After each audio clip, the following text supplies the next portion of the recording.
everybody, and welcome to episode 4 of Around the Verse. I'm Sandy Gardner, and I'm Ben Lesnick. It's very good to be back.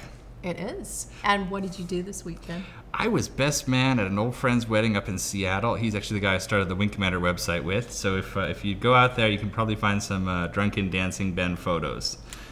Ew, more exciting than me. All I've been doing is watching the World Cup soccer. Although we do have to thank James for doing a fantastic job standing in. And feedback was excellent. There was one thing out there, though, I think that has terrified the entire development team, and that is this image of James with anime eyes. I saw that. That's burned on all of our retinas. I saw that, and I also saw that we're still kind of awkward. And Oh, I don't know what they mean by that. We are normal human friends. see, I think people would actually like that better. All right, it is that time again. Ben, what time is it? Time for the monthly report. This Tuesday saw the release of the June report, so if you're wondering what was happening at any particular CIG office, check it out. There's a lot of detail in there and some cool pictures. Be sure to pick up your Gamescom ticket if you haven't already. I think they're almost sold out, right? Yep, it's going to be a heck of a party.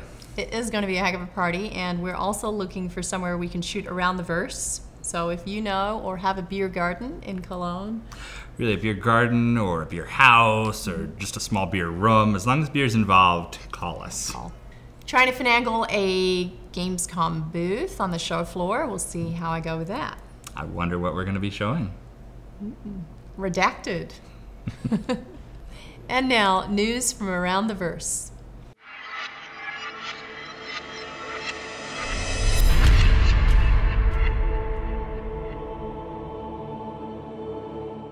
Let's do this one module at a time, starting with Arena Commander.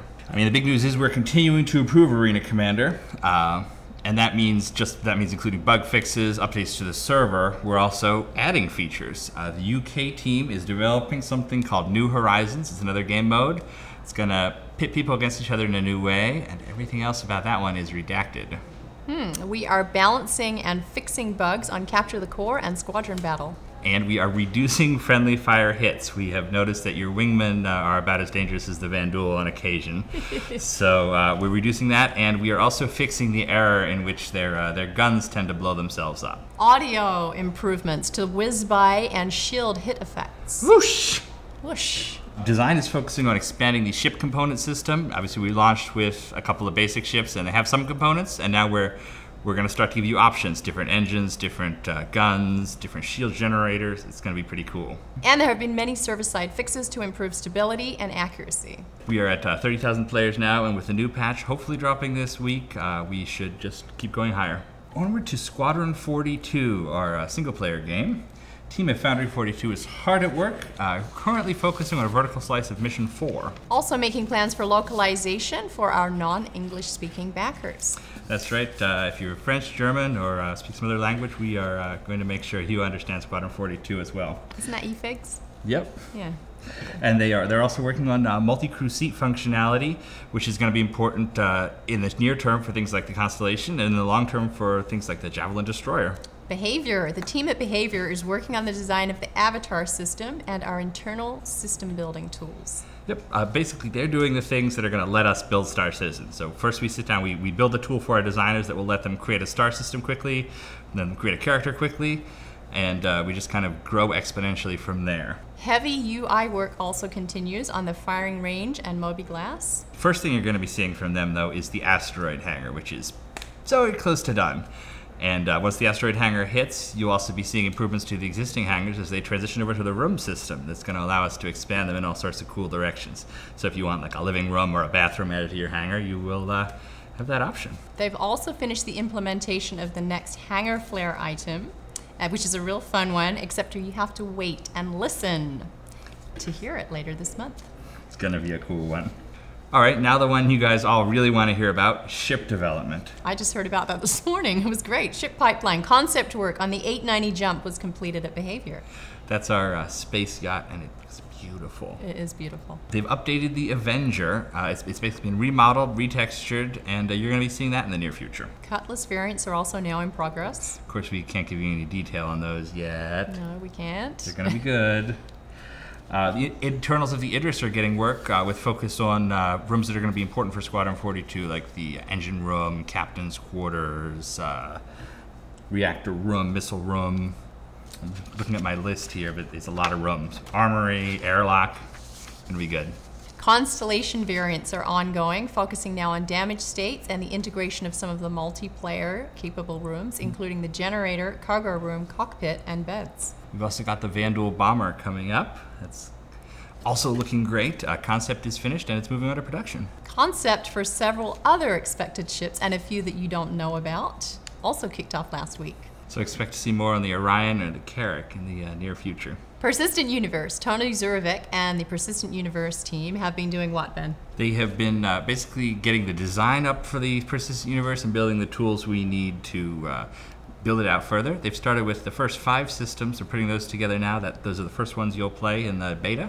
Work is being done on the large world 64-bit conversion, which will let us make much larger environments. We create worlds, even bigger worlds now. And finally, the character customization pipeline is kicking off. Basically, we saw how much you guys liked the Brown Coast during the Freelancer sale, and we decided that you needed more customization options sooner. So they're working on avatar design, they're working on outfits, possibly integrating some of the tech from Warhorse. It's maybe not as sexy as ships, but it's a really interesting design process. I think it's sexy. Right. Well, there you go. Yep, you see? She should know sexy. Yeah.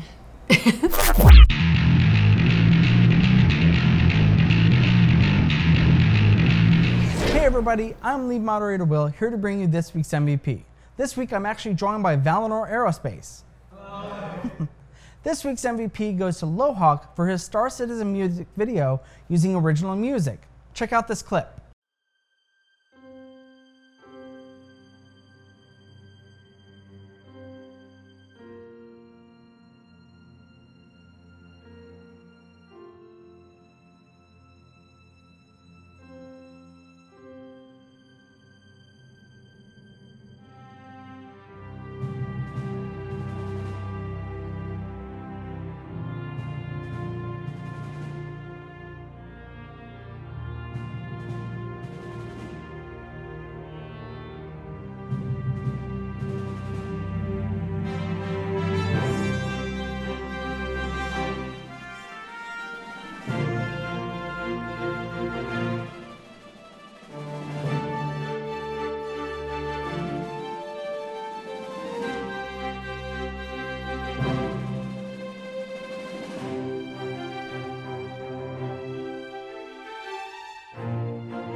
That was awesome. Thank you very much, Lohawk. Your This week's MVP.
What we have here is the size of a cubic meter of space pants as compared to Freddie Mercury.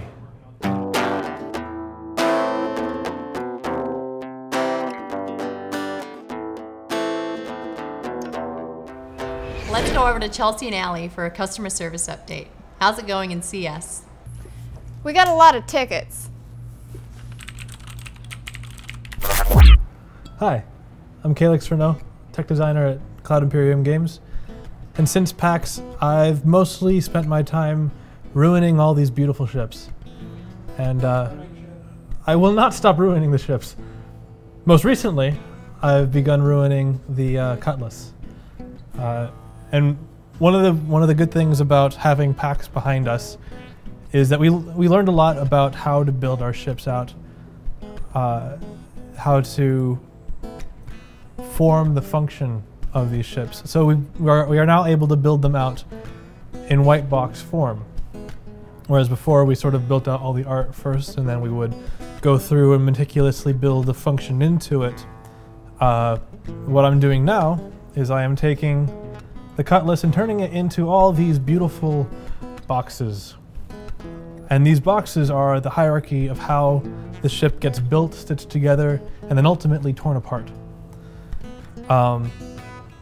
So with this, we're able to get right into the full gameplay of having ships, having the thrusters, power output, destruction states, and all of the ways that these systems interact. All of those done before we even get the art for those completed. What this means is that we can work more in parallel than we were able to before. Whereas a lot of the time we'd have to be playing catch up on this system or that in order to get them all to mesh together well. Now, I can make it all work from here with my little flow graph and box system. Here I am inside the Cutlass, and it works. It's still using some of the other HUD elements. But there I am in my Cutlass, and I can even start blowing the wing off. And the back bits and tail and everything currently functions the way that I want it to ultimately. And now that we have this, we can focus on making it pretty again. So that's what I've been doing since PAX, aside from watching all the Twitch streams, which I maybe spent a little too much time on. But I've been doing this too. Ben, who won the Mspaint Contest? Well, as you know, last week we offered a RSI mouse pad signed by the entire team, to whoever could draw us the best Mspaint version of the Freelancer. Yeah. We received a lot of very interesting entries, a couple of which we'd like to share here. Our third runner-up, who'll get 10,000 UEC, is Dragon64 with the Robert Sandwich Industries version. Okay. The second runner-up, who will get 15,000 UEC, is Cranot with the Fish Lancer. And the winner of this fantastic mouse pad is Angry Peas with the Speed Freelancer. Yes. Go Speed Freelancer, yes. Go. Congratulations, Angry Peas. And this week, Sandy sits down with our Bug Smashers star, Mark Abent. Morning, Mark. How are you this morning? Pretty good. Had some coffee, so I'm about, waking up now. Yeah. I've been hearing some Bug Smashers in the background. Yeah, I guess they're fixing up the building, finding some bugs or something, jackhammering it away. Jackhammering, sawing, drilling, yeah. You name it, they're doing it. We even had some people going up the stairs, so you might hear Godzilla in the background a few times. Exactly. Well, we're here early because you get in here early, so that helps. Yeah, I get here at like 5:30 every day just to beat LA traffic. All right, well, I have some fans who would like to know some answers to questions. No Blemish would like to know, what has been the most frustrating or most memorable bug you've come across so far as a programmer? There's a lot of them, but if I narrow it down to Star Citizen on this project, I actually have a fun little bug that's happening right now that me and a couple other the studios, UK and Austin, are looking into, where in multiplayer, if the player spawns, as soon as he spawns in, he can be like standing like this. And if you move around, the IK just has his hand, so he's just like, it's so funny. But it only happens on like the initial spawn and if you're lagging. The worst part is, myself and a few other people can't even replicate it. And QA gets it all the time. So we're just trying to chase down this bug that we ourselves can't replicate, but other people get it no problem. And it's just so irritating because it's like, what's causing this? And that's one thing that we're chasing down now, probably the most annoying bug so far. I guess that has nothing to do with location or computer specs or anything like that. The funny part is we were wondering if it was like, you know, maybe it was location, so we added some like fake lag and network latency, still couldn't get it. And we're like, all right, maybe your computers are too fast. So I actually asked our IT guy, Dennis, if I could borrow a slow hard drive, because we have SSDs. So after like spending a couple hours copying all the game over to it, still didn't get the bug. How slow are we talking? Really slow. It's like just getting into the game took a couple minutes compared to SSD, where it only took maybe a few seconds to get in. And, all right. And even with the lag, it went from like, you know, 2 minutes to get into the game to 10 minutes because simulating dropping packets and lag, and it was just like, server was like, I sent you this information to get ready. How come you don't know? And the client's like, because I forgot it. All right. Scully would like to know, how many years have you been programming? What languages have you used? And what types of programs have you worked on prior to Star Citizen? So I actually started programming in 1998. I actually had no idea what I was doing at the time because I was only like 12. But I started originally modding this game called Half-Life. They came out with SDK, and I just wanted to know why it worked, how it worked. And pretty much ever since then, I've just been, you know, programming all kinds of things. For that particular project, it was C++, and through there, I was able to join another mod group called Black Mesa Source, which is still in development for today. And from that, I moved on to my first retail project called Insurgency, which is actually available now on Steam. And then I wanted to go on to something bigger and better, so I applied here and I got in. And all three of those projects use C++, but I have done some scripting stuff using Python and Perl for all three of those projects, including this one, to generate, you know, scripts or things that I need to run real quick. But the primary language has been C++. Jack T. Colton would like to know, as a gameplay programmer, my understanding is that your focus is more on the game strategy and how to implement the mechanics to create the feel of the game. Chris Roberts has been clear on his vision for Star Citizen to date.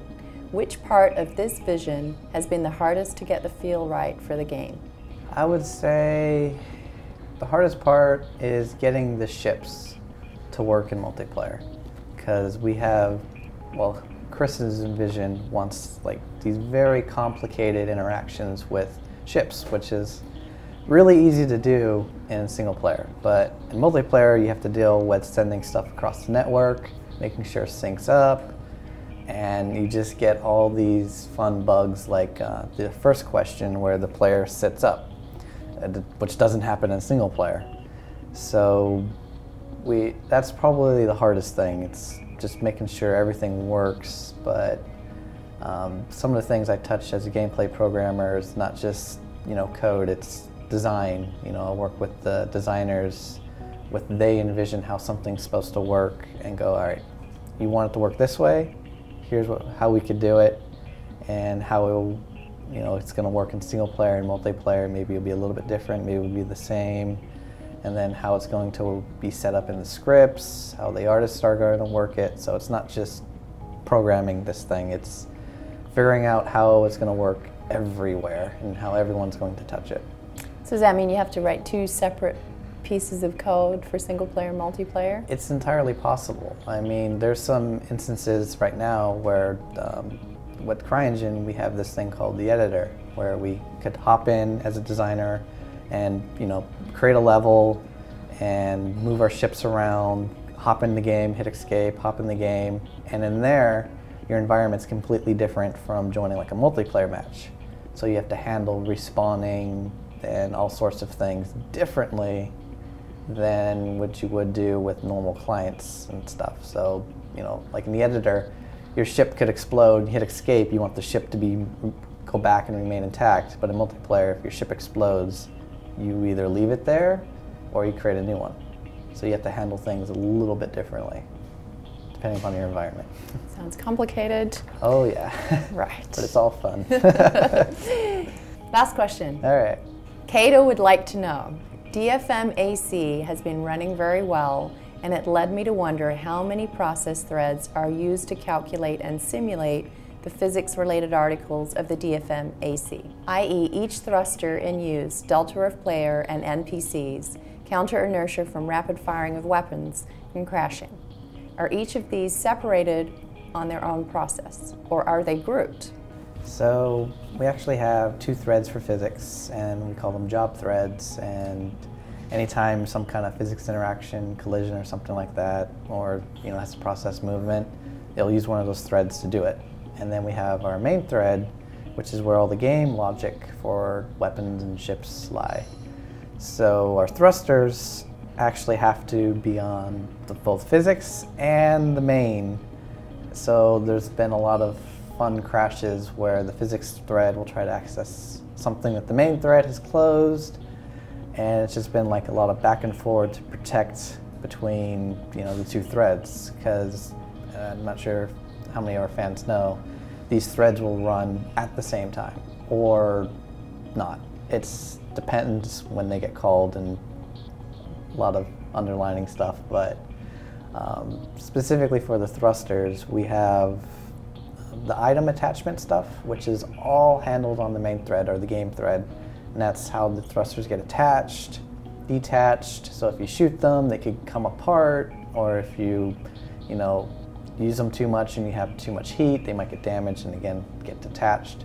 Meanwhile, physics might be calculating all our physics calculations for that thruster, and if we don't tell the physics thread to, whoa, wait, I'm about to detach this, it's gonna just crash. So I was actually working with our physics programmer, John Pritchett, on trying to prevent such crashes, because his thruster code is one complicated beast, but it works so well. Wow. Yeah, it's a lot of protection to make sure that they could work in sync. Right, well thank you for your interview. We look forward to seeing you on the next Bug Smashers, or today's Bug Smashers. And I think it'll be around for a while, so. Thank you for having me. Yeah. Cheers, guys.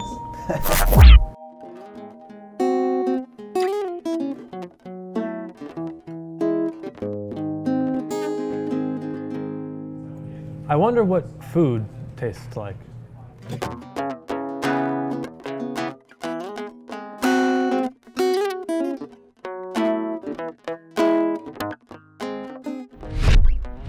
Seeing as our Around the Verse logo competition was so successful, we thought that we would do that for 10 for the Chairman. Yeah, we were blown away by the entries we got for Around the Verse, and we kind of feel that the 10 for the Chairman logo is getting a little long in the tooth, needs a new look, and who better to give it than the Star Citizen backers who created the show in the first place.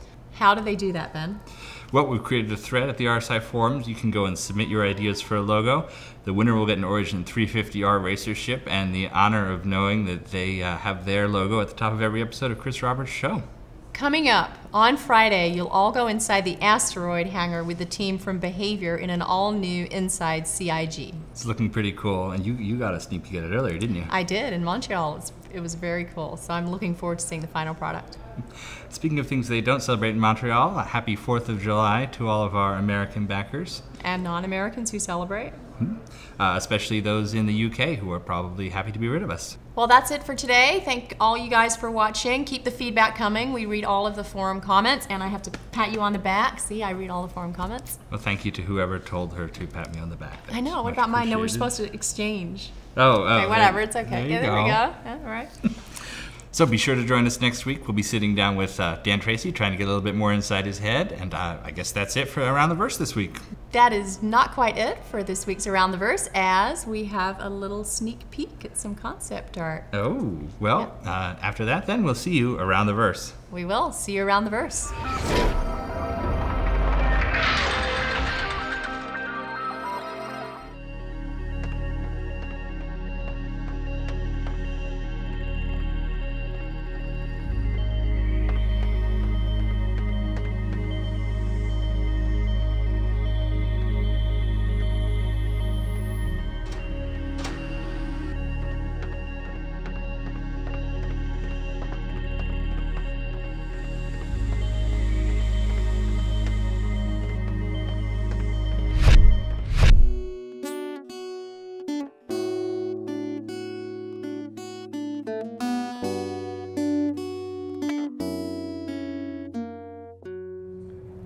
Point your face at things and pull the trigger.